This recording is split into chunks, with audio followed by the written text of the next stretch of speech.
tumayo na kamo makasimayan pa kamo yan, no? Pero ano daw sa among pagpapangabuhi nga matubang naton kag masugatan naton ang mga tao kung isipon ko. Kung isipon naton 90% ang atong mga katawhan na hindi maintindihan ang lawan-lawan.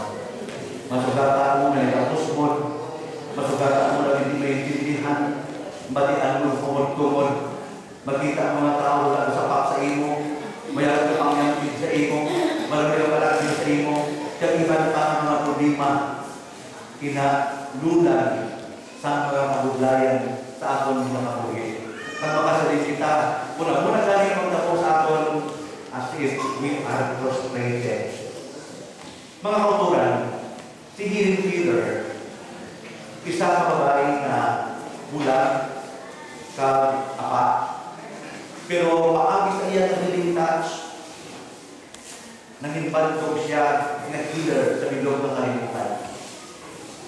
Mga kauturan mo yung askitaya, nga kung dito sa aton na pakintalayo, pero madamot sa kihapon sa aton ang maka-encounter sa mga kabulayan tungkol sa ginagawang discontentment, hindi kita matinto. Nag-aaral sa Ginoo, reklamuhan mo ba ang Diyos? Ay, naano ka ni Lord man? Taga-ano mo, ulo, pero repaid na naman. Naano ka ni Lord man? Taga-ano mo, ako, tagpiyakin, payo man naman. Naano ka ni Lord man? Taga-ano mo, lawak, tagpiyakin, umiwit man naman.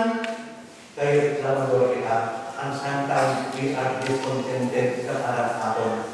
Katulog sila na ginagawa ka discontentment, amo na ang nagatuloy pinagahatan sa aton sa pagpangluya sa aton pagkabuya sa waslaw na inspirado kita, pagkalulaan kita sa gana. Mga kauturan, ini Ebanghelyo, tulungan daw. Ang Ginoo nagatanay sa aton sa isa ka pangagda sa pagpulikid, pagagda sa pagbulig, pagagda sa aton kinahanglanon nga nagasiling. Kani kamo sa akon, tanan kamo, wala pili ang pagda sa mahal na Diyos. Tanan kita ginaimbitahan sa Diyos.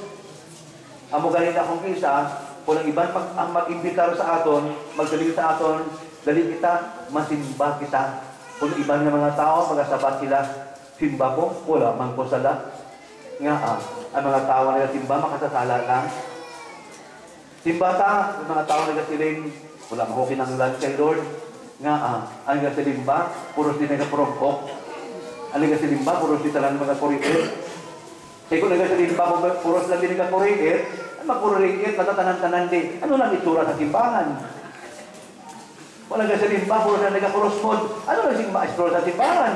Walang palit nagapurosmod eh. Ano na lang ang, you know what, sa nagiging adlaw, nag-isa ko sa isa kapatay. Layo pa lang ko ginahulat na ko nila. Nagasiling sila, makita ginamon si Padre Casimo. Nakita ginamon. Nagpag-abot ko kinapos ko sang nanay. Sabi ko maliparinte? Sabi ko kilala? Sang ulihin ang balya, Father, perfect nagdinig ang pamatik. Ang bala mo nga ng patay, Father. Ang lagi niya, palya na pamatik sa imo yung tagalabing ko yan. You see? Para sa akon is inspiration. Inspiration para sa akon na naghahatag naman sa akon sa nitawag nga nagabog naman sa akon, naghahatag naman sa kusog, nag-isang pagalit sa mga nagamasakit at sa mga tao nga harap sa ilang balay, nag-aupon sa